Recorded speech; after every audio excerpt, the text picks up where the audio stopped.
Dios les bendiga, hermanos. En esta ocasión traigo el estudio del capítulo 2 de Apocalipsis. Los capítulos 2 y 3 corresponden a los 7 mensajes destinados a las 7 iglesias. Pero el capítulo 2 solo comprende 4 de ellas, que son Éfeso, Esmirna, Pérgamo y Tiatira. En el capítulo 3 se verán las 3 restantes. Bien, ¿por qué el Señor empieza con advertencias a sus 7 iglesias en ese libro que habla de juicio venidero al mundo entero? Porque el Señor debe poner en orden su casa antes de hacer juicio con los de afuera. Por eso dice el apóstol Pedro: pero si alguno padece como cristiano, no se avergüence, sino glorifique a Dios por ello, porque es tiempo de que el juicio comience por la casa de Dios. Y si primero comienza por nosotros, ¿cuál será el fin de aquellos que no obedecen al Evangelio de Dios? Y si el justo con dificultad se salva, ¿en dónde aparecerá el impío y el pecador? Primera de Pedro 4, 16 al 18. Es por esta razón que el Señor envía estas cartas con un mensaje de ánimo, exhortación, pero también advertencias severas contra algunas iglesias. Y esto, hermanos, es para nosotros. Debemos de tratar de entender qué es lo que el Espíritu dice a las iglesias, esto es a nosotros, y debemos de llevar estas cosas al corazón y meditar si estamos fallando en algo o qué cosas estamos haciendo bien y qué cosas hay que continuar y qué cosas hay que erradicar en nuestras vidas. Así que comencemos. Mensaje a Éfeso. Bien. La primera carta se dirige a Éfeso. ¿Por qué Éfeso era tan importante para ser considerada en estas cartas? Se estima que Éfeso albergaba cerca de 250,000 habitantes. Y no en vano el apóstol Pablo sirvió como apóstol en esa ciudad y dirigió una iglesia en ella. La carta a los Efesios es una prueba evidente de ello. Era un centro político, religioso y comercial. Contaba con un teatro que podía contener hasta 24,000 espectadores.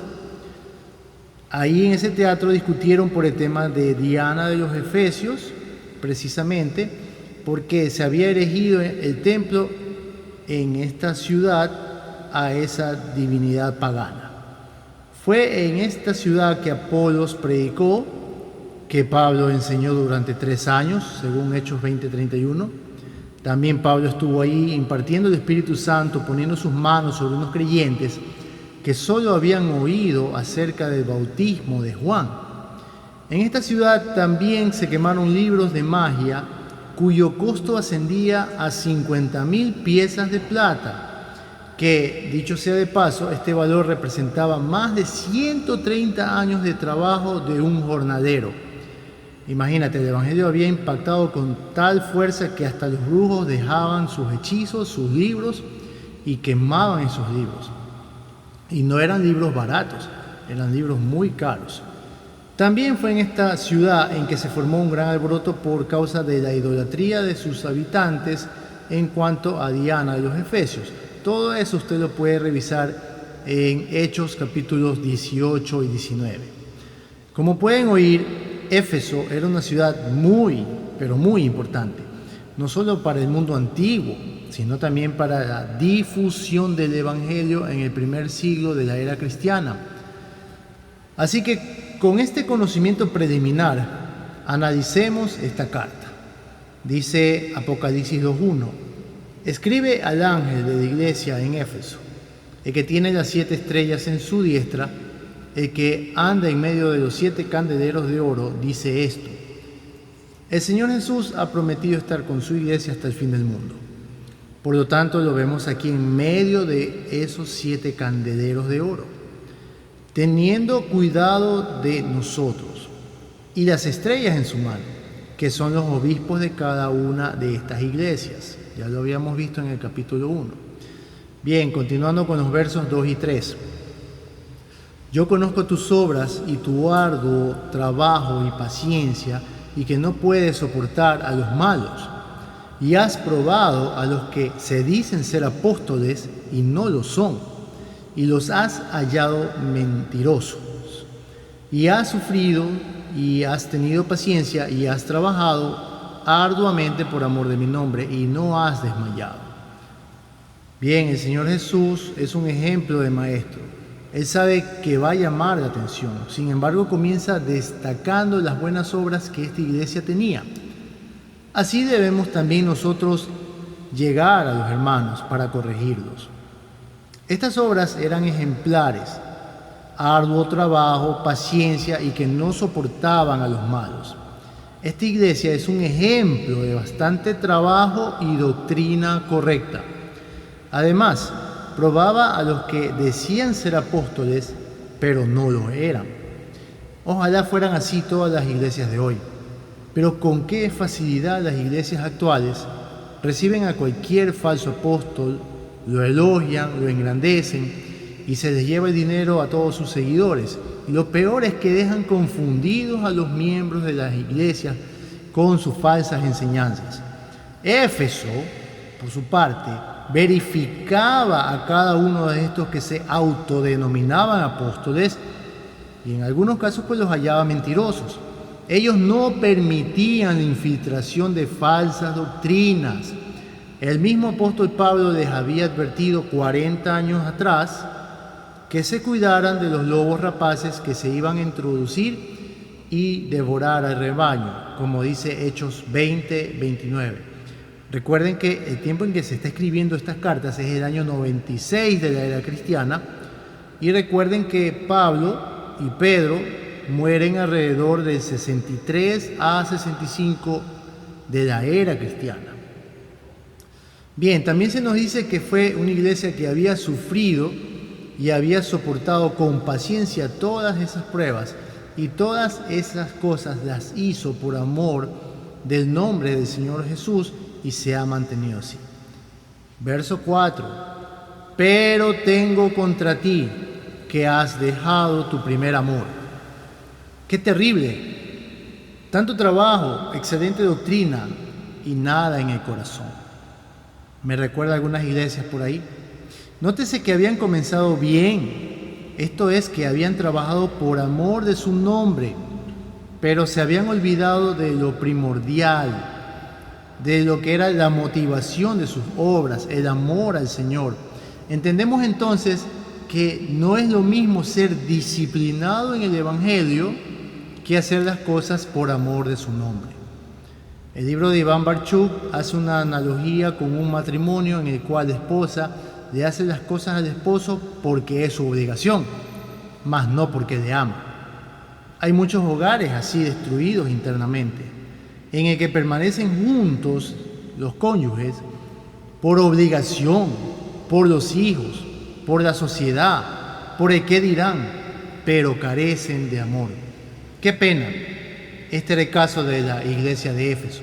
Continuamos con el verso 5. Recuerda, por tanto, de dónde has caído y arrepiéntete y haz las primeras obras, pues si no, vendré pronto a ti y quitaré tu candelero de su lugar, si no te hubieres arrepentido.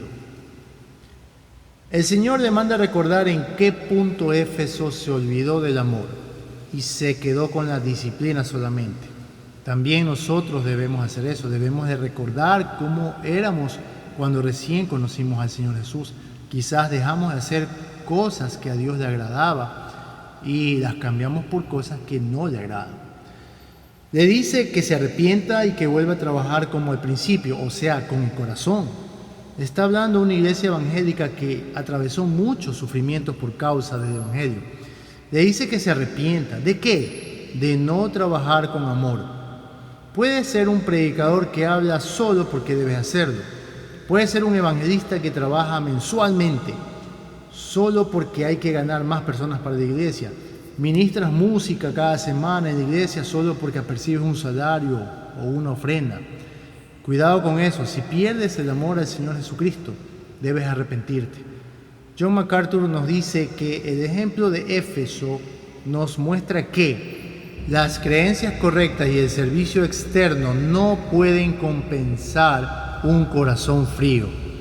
Éfeso era un puerto importante que quedaba a 5 kilómetros del mar, pero a causa de los sedimentos generados por el río Caistro, Hoy en día la ciudad queda a 10 kilómetros del mar.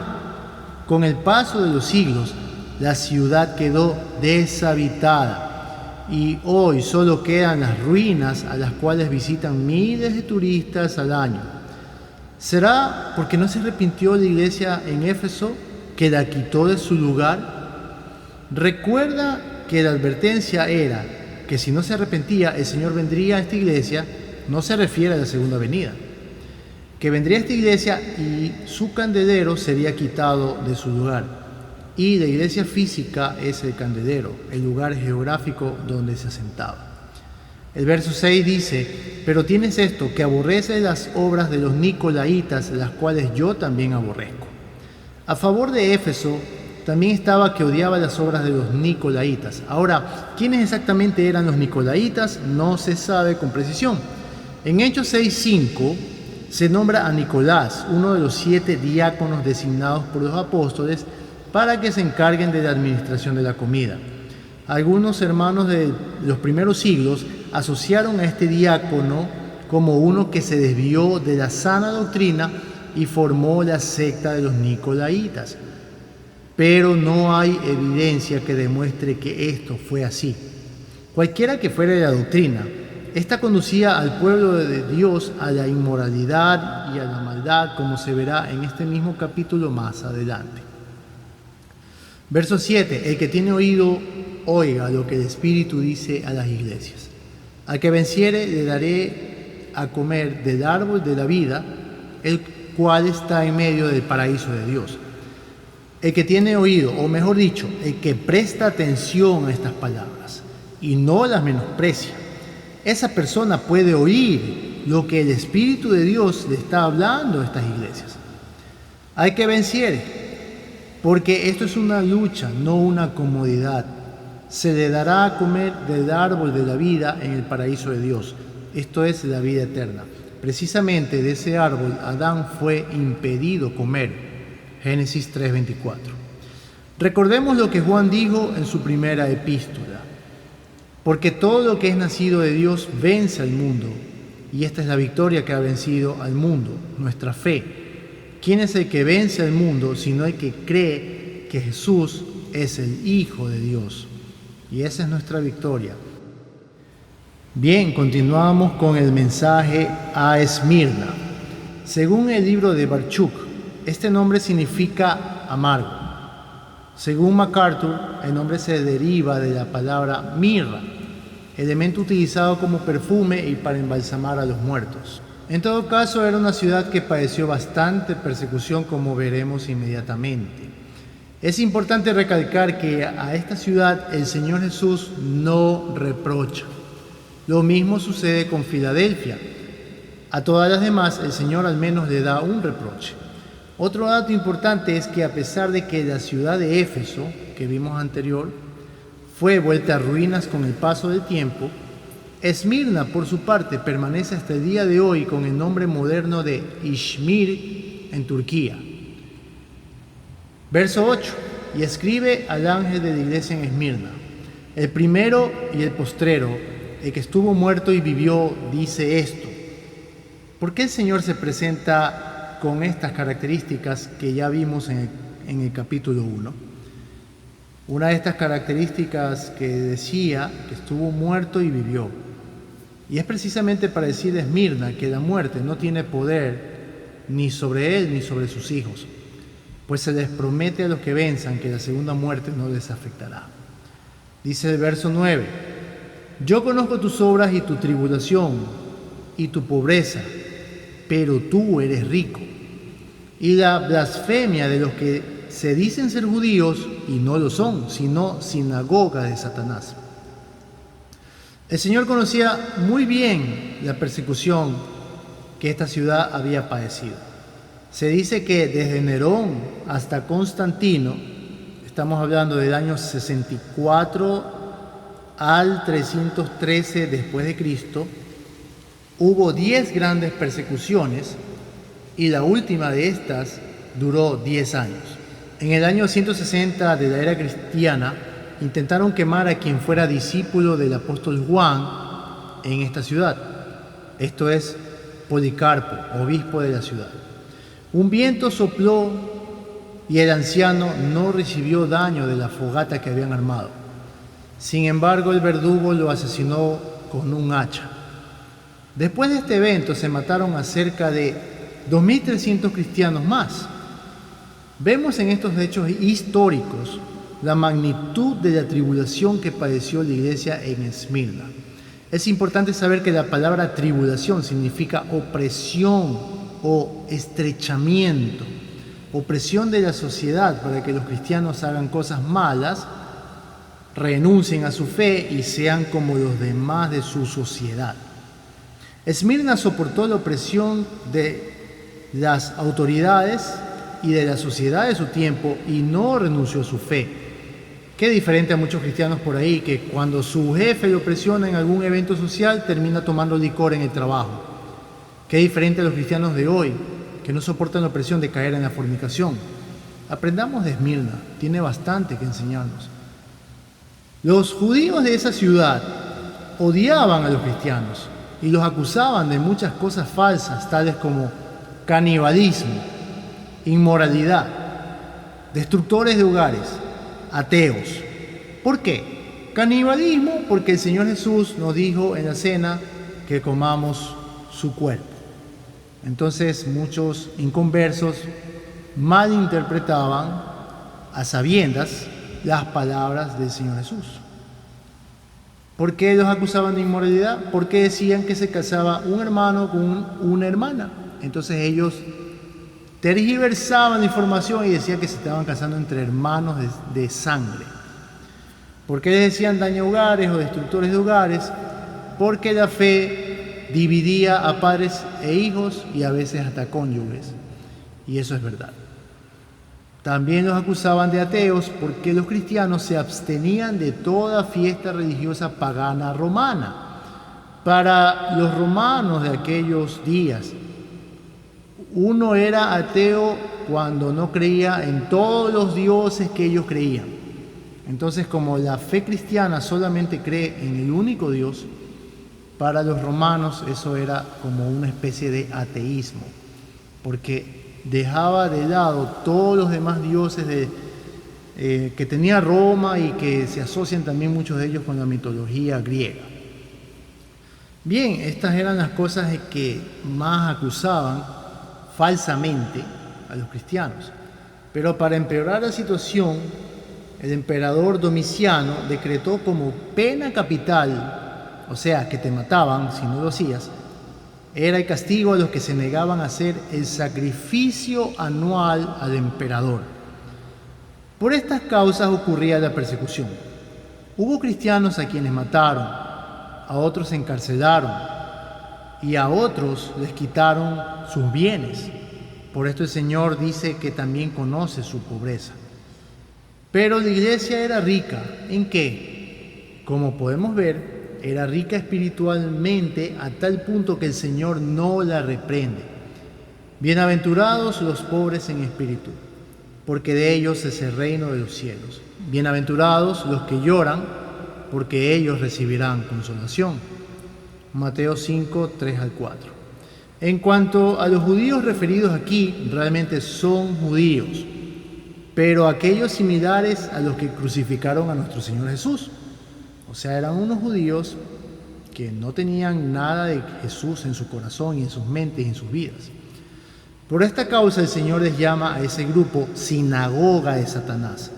¿Pero por qué les dice así si son judíos? Bueno, no es la primera vez que el Señor se dirige así a un grupo de falsos hijos de Dios. Dice el libro de Juan, Jesús entonces les dijo: si vuestro Padre fuese Dios, ciertamente me amaríais, porque yo de Dios he salido y he venido, pues no he venido de mí mismo, sino que Él me envió. ¿Por qué no entendéis mi lenguaje? ¿Por qué no podéis escuchar mi palabra? Vosotros sois de vuestro padre el diablo, y los deseos de vuestro padre queréis hacer. Entonces el Señor Jesús aquí en Juan 8, versos 42 y 43, hasta 44 inclusive, les llama a estas personas que son hijos del diablo. De esto entendemos que los que indisponían a los cristianos frente al emperador eran los judíos, contra los cuales el apóstol Pablo siempre andaba batallando. Judíos que buscaban exterminar por completo a los cristianos. Bien, ya sea que por parte de las autoridades romanas o por parte de los judíos de la ciudad, la iglesia en Esmirna padecía una gran tribulación. Verso 10, no temas en nada lo que vas a padecer. He aquí el diablo echará a algunos de vosotros en la cárcel para que seáis probados, y tendréis tribulación por 10 días. Sé fiel hasta la muerte y yo te daré la corona de la vida. Como hemos visto, hubo 10 grandes persecuciones contra esta iglesia y la última duró 10 años. Quizás a esta última se refería el Señor Jesús en este versículo. Pero el Señor le anima a ser fiel hasta el punto en que tengan que ofrendar sus propias vidas. ¿Será que la iglesia actual se comporta de esa manera? Comparémonos con aquellos hermanos de Esmirna. La corona de vida es prometida para aquellos que sean fieles. Verso 11. El que tiene oído, oiga lo que el Espíritu dice a las iglesias. El que venciere no sufrirá daño de la segunda muerte. Esta frase es dicha en cada una de las 7 cartas a las iglesias. El que tiene oído, oiga lo que el Espíritu dice a las iglesias. Ya hemos dicho que no solamente es oír, sino prestar atención y tomar acciones frente a la advertencia para que no recibamos castigo. Porque tú puedes hablar de Cristo y del arrepentimiento y de la fe salvadora a muchas personas, pero estas personas pueden cerrar sus oídos y su corazón y no les aprovecha en nada. Y esas personas que no abran su oído y su corazón perecerán en sus pecados. Por eso constantemente se dice: el que tiene oídos para oír, oiga lo que el Espíritu dice a las iglesias. ¿Recuerdan a toda la sociedad del tiempo de Noé? Pereció por no oír las palabras de advertencia que provenían del mismo Dios. Y recordemos las palabras del Señor Jesús. Porque como en los días antes del diluvio, estaban comiendo y bebiendo, casándose y dando en casamiento hasta el día en que Noé entró en el arca, y no entendieron hasta que vino el diluvio y se los llevó a todos. Así será también la venida del Hijo del Hombre. Mateo 24, 38 y 39.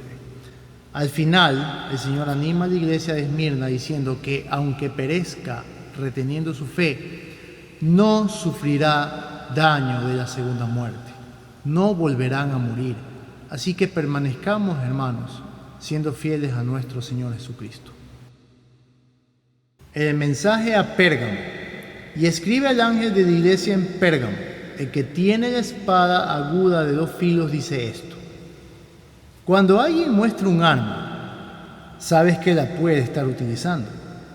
Pues bien, el Señor Jesucristo muestra la espada de 2 filos, que es su palabra ante esta iglesia, como lo dice Hebreos 4:12. Porque la palabra de Dios es viva y eficaz y más cortante que toda espada de 2 filos, y penetra hasta partir el alma y el espíritu, las coyunturas y los tuétanos, y discierne los pensamientos y las intenciones del corazón. Eso dice Hebreos 4:12. Dado que Dios es omnisciente, su palabra puede penetrar en nosotros hasta partir el alma y el espíritu. A Dios no se le escapa nada ni nadie. Verso 13. Yo conozco tus obras y dónde moras, donde está el trono de Satanás, pero retienes mi nombre y no has negado mi fe, ni aun en los días en que Antipas, mi testigo fiel, fue muerto entre vosotros, donde mora Satanás. Hermano, hermana, no importa si tu pastor o los demás hermanos de la congregación no saben cuánto tú trabajas y haces por el Señor sí conoce tus obras. Ahora, ¿dónde moraba esta iglesia? ¿Y quién era Antipas? Primero expliquemos por qué el Señor dice que esa ciudad era el trono de Satanás. Tanto el libro de John MacArthur como el libro de Iván Barchuk coinciden en que Satanás aquí era el dios Esculapio, antiguo dios griego de la medicina. Estoy hablando de Dios falso, con D minúscula por si acaso. En esta ciudad estaba el templo de ese ídolo. Esculapio es aquel que anda con un bastón y una serpiente enrollada en él. De seguro que lo han de haber visto en algún lugar médico. La gente inconversa de aquel entonces creía ciegamente en sus falsos poderes curativos, por lo que hasta los emperadores viajaban a Pérgamo para ofrecer sacrificios a Esculapio y obtener así su supuesta sanidad. Pérgamo actualmente es la ciudad turca de Bergama, y en los tiempos del apóstol Juan se cree que llegó a tener 150.000 habitantes. En esta ciudad también había una biblioteca de cerca de 200.000 volúmenes escritos a mano. Solo la biblioteca de Alejandría lo superaba. Dicen también que fueron ellos los que inventaron el pergamino, hecho de pieles de animales tratadas, motivo por el cual el pergamino lleva su nombre. Pero la verdad es que el pergamino ya existía en aquel entonces, solo que esta ciudad difundió su uso en el mundo antiguo. Pero no solamente se adoraba a Esculapio, sino también a Zeus, Atenea, Dionisio, y para colmo empezaron el culto también al emperador, tanto así que edificaron un templo en su honor el año 29 a.C. Esto era algo muy peligroso para los cristianos, dado que ellos nunca se iban a inclinar a adorar a nadie, sino solo a Dios. Y Roma ejecutaba a quienes se negaban a dar adoración al emperador. ¿Ya ves por qué Daniel llama bestia espantosa y terrible a este cuarto imperio que es Roma? Te animo a que repases el estudio de Daniel. Eso está en Daniel capítulo 7, pero pueden repasar las dos partes de Daniel que tengo también en mi canal. Y en esta ciudad, que era el trono de este ídolo Esculapio, vivió Antipas. Según el testimonio de Tertuliano, Antipas era el obispo de la ciudad de Pérgamo, y por oponerse a la orden de adorar al emperador, fue puesto en un horno. Pero este horno no es como lo que tú conoces. Este horno era un toro metálico hueco, donde ponían a la víctima. Lo encerraban dentro de este toro, le abrían una compuerta y lo metían dentro de ese toro hecho de metal. Luego encendían fuego debajo de ese toro metálico y la persona adentro moría asada lentamente. Era una muerte muy espantosa. Aún así, los cristianos en Pérgamo no habían negado su fe en Cristo, ni siquiera cuando mataron a Antipas, el líder de la iglesia. Mira qué otras clases de peligros afrontaba un cristiano que vivía en aquella ciudad. Sin embargo, el Señor le dice en el verso 14 y 15, pero tengo unas cosas contra ti, que tienes ahí a los que retienen la doctrina de Balaam, que enseñaba a Balac a poner tropiezo ante los hijos de Israel, a comer de cosas sacrificadas a los ídolos y a cometer fornicación. Y también tienes a los que retienen a la doctrina de los Nicolaitas, la que yo aborrezco. Creo que todos conocemos la historia de Balaam y Balac y también de la asna que habló. Pero igual la resumiré.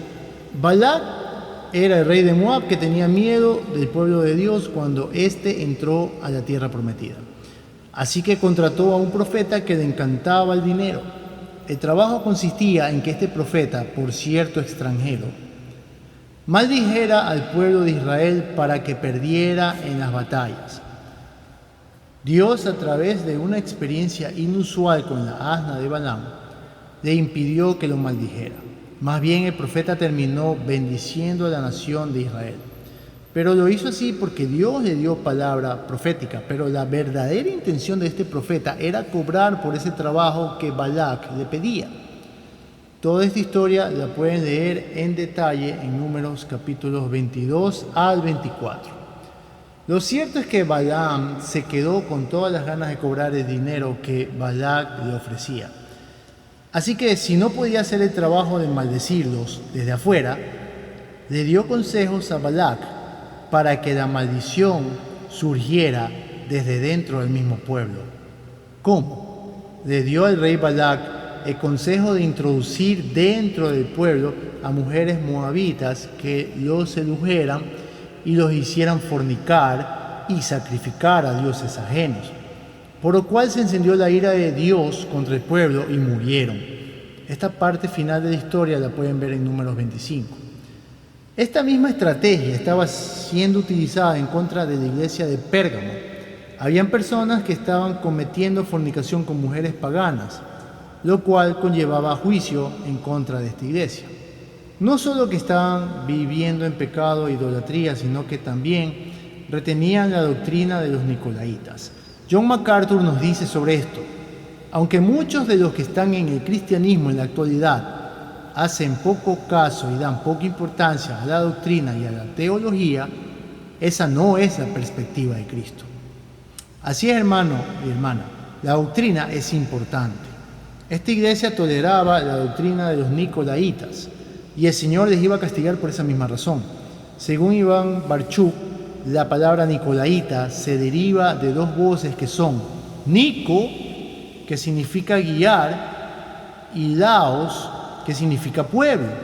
Es decir, que los nicolaitas son gente que manipula o dirige al pueblo con algún propósito egoísta. Y para colmo, ya era una enseñanza casi formal dentro de la iglesia, pues nótese que usa la palabra doctrina. Un ejemplo de esto fue Diótrefes, mencionado en 3 de Juan del 9 al 10. Dice, y leo: yo he escrito a la iglesia, pero Diótrefes, el cual le gusta tener el primer lugar entre ellos, no nos recibe. Por esta causa, si yo fuere, recordaré las obras que hace parloteando con palabras malignas contra nosotros, y no contento con estas cosas, no recibe a los hermanos, y a los que quieren recibirlos, se lo prohíbe y los expulsa de la iglesia. 3 de Juan, versos 9 al 10. Así que mucho cuidado con aquellos que se levantan detrás del pastor para convencer o manipular a los hermanos de la congregación. Eso se llama ser nicolaíta. Esto es base suficiente para que el Señor advirtiera a la iglesia en los siguientes versículos. Verso 16: por tanto, arrepiéntete, pues si no, vendré a ti pronto y pelearé contra ellos con la espada de mi boca. El juicio del Señor consistiría en que Él mismo vendría a pelear contra estos manipuladores con la palabra misma de Dios. 17. El que tiene oído, oiga lo que el Espíritu dice a las iglesias. Al que venciere daré a comer del maná escondido, y le daré una piedrecita blanca, y en la piedrecita escrito un nombre nuevo, el cual ninguno conoce sino aquel que lo recibe. La carta culmina con la misma frase de advertencia que nos invita a obedecer a tiempo a la palabra de Dios antes de que venga juicio. También termina con una hermosa promesa que se le dará a los vencedores a comer del maná celestial. Esto implica que participarás de la mesa de Dios y que tendrás una comunión íntima con Él. Aquellos que no se contaminen por la opresión de la sociedad que los rodea, también recibirán una piedrecita blanca, que puede ser un diamante, y en la piedrecita un nombre que solo conocerá Dios mismo y la persona que recibe. Estas piedrecitas se asocian con las piedras Urim y Turim que llevaba el sacerdote en el pectoral para conocer la voluntad de Dios. Puede ver en Éxodo 28, versos 15 y 30. Recordemos que Cristo es la piedra angular. Nosotros seremos como esa piedrecita que contendrá nuestros nuevos nombres para la eternidad. Recuerda, hermano y hermana, esto es al que venciere. El mensaje a Tiatira, la última iglesia de este capítulo, es la cuarta, faltan 3 más que se analizarán en el siguiente capítulo. Tiatira, ciudad fundada por Seleuco Nicanor, uno de los 4 generales de Alejandro Magno. En ese lugar hoy en día está la ciudad de Aquishar. Versos 18. Y escribe al ángel de la iglesia en Tiatira: el Hijo de Dios, el que tiene ojos como llama de fuego y pies semejantes al bronce bruñido, dice esto. De todas las características del Señor Jesucristo presentadas en el capítulo 1 ante esta iglesia, Él se presenta aquí recordándoles que tiene los ojos como llama de fuego y pies semejantes al bronce bruñido. Obviamente en esta iglesia estaba ocurriendo algo malo. Esto nos hace pensar, hermanos, ¿cómo queremos ver al Hijo de Dios? ¿Con la espada saliendo de su boca, con sus ojos de fuego? Medita en estos mensajes a las 7 iglesias y compáralos con tu vida misma. Los ojos de fuego denotan la omnisciencia de Dios y su ira en cuanto a las cosas que está viendo. Los pies semejantes al bronce bruñido nos recuerdan, como dice el capítulo 19, verso 15, más adelante, que Él pisa el lagar del vino del furor y de la ira del Dios Todopoderoso. A pesar de que hay una amenaza de juicio, el Señor comienza destacando primero sus buenas obras. Dice en el verso 19, yo conozco tus obras y amor y fe y servicio y tu paciencia y que tus obras postreras son más que las primeras. Se dice que las obras no salvan y eso es cierto, pero las buenas obras son el reflejo de un corazón redimido y agradecido con Dios. Por eso dice Pablo, porque somos hechura suya, creados en Cristo Jesús para buenas obras, las cuales Dios preparó de antemano para que anduviésemos en ellas. Efesios 2:10. Le dice a la iglesia que conoce sus obras, que por cierto eran mejores que las primeras, y su amor. Al menos esta iglesia no estaba en la misma problemática que la iglesia de Éfeso. También conoce el Señor su servicio y su paciencia. Esta paciencia está relacionada con los padecimientos sufridos. El Señor estaba al tanto de cada detalle en la vida de esta iglesia. A veces creemos que el Señor nos ha olvidado, pero no es así. Él conoce nuestras obras, amor, servicio y paciencia. Verso 20. Pero tengo unas pocas cosas contra ti, que toleras que esa mujer Jezabel, que se dice profetiza, enseñe y seduzca a mis siervos a fornicar y a comer cosas sacrificadas a los ídolos. No se sabe a ciencia cierta si se refiere a una mujer con ese mismo nombre o una mujer con el espíritu de Jezabel, o ambas cosas coincidían. Bien, para recordar, Jezabel fue una hija de un rey pagano que se casó con el rey de Israel, Acab. Además de ser hechicera y prostituta, eso lo dice 2 de Reyes 9:22. Recordemos que había reino del norte y reino del sur. Pueden revisar el audio de Amós, que también está en mi canal, en el cual se explica esta división de los reinos de Israel y Judá. Bien, Jezabel fue una perversa mujer que desvió a su marido para hacer lo malo. Lo peor es que esta mujer lo dominaba y daba órdenes en su nombre. Es decir, que era ella quien prácticamente mandaba el país. Al ser ella una idólatra y fornicaria, hacía que todo el país siguiera sus pasos. Tenía un culto dedicado a Baal, con 400 profetas, quienes al final son muertos por el pueblo a causa de que Dios respondió con fuego desde el cielo al verdadero profeta de Dios, Elías. Toda esa historia la pueden revisar en 1 de Reyes 18. Entonces había entrado una mujer a enseñar que comer cosas sacrificadas a otros ídolos era normal, que debía de hacérselo con libertad, con normalidad, con tranquilidad. Pero no solo que los hacía comer estas cosas, sino que los hacía participar de estos cultos a otros dioses, y esto a su vez conducía a las personas a terminar fornicando. Recordemos que los cultos paganos en Roma implicaban necesariamente, por no decir en toditos los casos, pero prácticamente sí, implicaban prácticas sexuales. Es más, fueron estas mismas prácticas inmorales que hacían desde el emperador hasta el ciudadano común, que llevaron al Imperio Romano a su decadencia y extinción en el siglo V. Así que esta mujer había inducido a muchos a participar de estos actos paganos, no solamente comer carne, sino también participar de esos actos. Y era algo normal para ellos.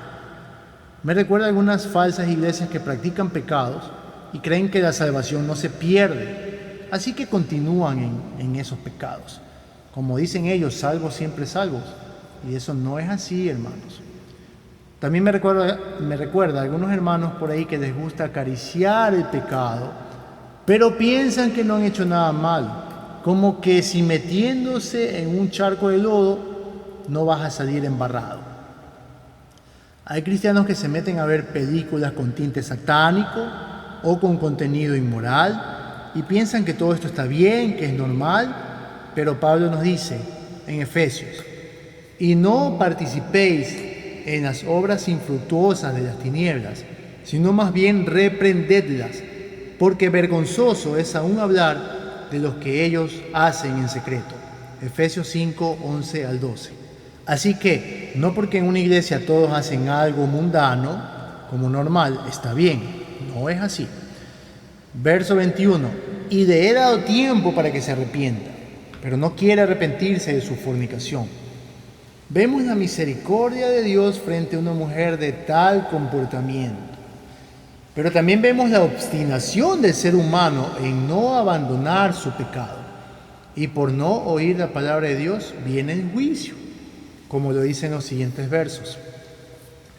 He aquí yo la arrojo en cama y en gran tribulación a los que con ella adulteran, si no se arrepintieren de las obras de ella. Y a sus hijos heriré de muerte, y todas las iglesias sabrán que yo soy el que escudriña la mente y el corazón, y os daré a cada uno según vuestras obras. Le dará una enfermedad, quizás de muerte, y la pondrá a sufrir. Esta tribulación que se le amenaza aquí no es la misma tribulación que se estudiará en los siguientes capítulos, sino que será una opresión física sobre su cuerpo. Y no solo a ella, sino a todos los que participan de sus pecados. Aún tiene tiempo para arrepentirse de sus obras. El hecho que menciona a sus hijos no necesariamente hace referencia a hijos biológicos. Más bien debe entenderse como los discípulos de Jezabel, aquellos que se acomodaron a sus enseñanzas. Para los tiempos del apóstol Juan, esta iglesia ya tenía como 4 décadas de existencia. Así que las enseñanzas de Jezabel ya se habrían propagado y enraizado en toda la congregación y había formado a sus seguidores. El castigo sería tan severo que toda la iglesia entendería perfectamente que ningún acto escondido quedará como tal ante la presencia del Señor. Dios no solamente escudriña la mente, que es la razón, sino también el corazón, o sea, los más íntimos deseos ocultos del ser humano. Y es en base a lo que tenemos dentro de nosotros que Dios nos va o bien a recompensar o bien a castigar. Por eso dice Proverbios: sobre toda cosa guardada, guarda tu corazón, porque de él mana la vida. Proverbios 4:23. Continuamos con el verso 24. Pero a vosotros y a los demás que están en Tiatira, a cuantos no tienen esa doctrina y no han conocido lo que ellos llaman las profundidades de Satanás, yo os digo, no os impondré otra carga, pero lo que tenéis, retenedlo hasta que yo venga. Ahora el Señor se refiere a aquellos que no se enrolaron con las enseñanzas de Jezabel y que no conocieron las profundidades de Satanás, es decir, aquellos que no anduvieron buscando conocimientos encubiertos del satanismo. El satanismo hasta el día de hoy trabaja así, mostrándote cosas que te atraen, que pueden ser poder, magia, fornicaciones, secretos ancestrales, falsa ciencia como hipnotismo, como proyección astral. Y luego la persona cautiva empieza a investigar más acerca de estos temas y es así como se enrolan en las artes ocultas. Comienzan de a poco con cosas elementales, pero cada vez más el diablo los va degenerando hasta que se vuelven satanistas. Por eso, hermano y hermana, no investigues las cosas ocultas del maligno. No es necesario tener conocimiento de todos los detalles de estas cosas ocultas. Recuerda lo que leímos hace un momento en Efesios 5:12. También John MacArthur nos dice respecto de estos seguidores de Jezabel: se creían libres para explorar el mundo satánico y luego venir a adorar a Dios. Bien, a todos ellos que no se metieron en esas enseñanzas de Jezabel, el Señor no les impondrá otra carga. Ya con todas las cosas que implica el verdadero evangelio, es bastante para un ser humano. Por eso, toda enseñanza extrabíblica debe ser desterrada de la iglesia. En ocasiones llegan predicadores con nuevas estrategias de multiplicación, o llegan con profecías, llegan con una nueva palabra. Hermanos, el evangelio no ha cambiado y no tiene nada novedoso. Las enseñanzas del Señor Jesús son eternas y no pueden ser ni renovadas ni perfeccionadas por ninguna persona o ente. Por eso salieron los mormones diciendo que tenían un mensaje nuevo con un libro novedoso, y miles de personas incautas fueron tras ellos. Cuidado con las enseñanzas novedosas y extrabíblicas. Lo que tenéis, retenedlo hasta que yo venga, dice el Señor. ¿Y qué es lo que tenemos? El evangelio eterno dado por el Señor Jesucristo. Al que venciere y guardare mis obras hasta el fin, yo le daré autoridad sobre las naciones y las regirá con vara de hierro, y serán quebradas como vaso de alfarero, como yo también la he recibido de mi Padre. A los vencedores y a los que obedecen hasta el fin se les promete tener autoridad sobre las naciones. Esto debe cumplirse sin duda en el milenio, cuando Cristo retorne a la tierra a regir a las naciones con vara de hierro, como dice Apocalipsis 19:15. Él gobernará y asignará a sus funcionarios en su nuevo gobierno mundial, donde regirá sobre las naciones que hayan sobrevivido a todas las destrucciones profetizadas en este libro.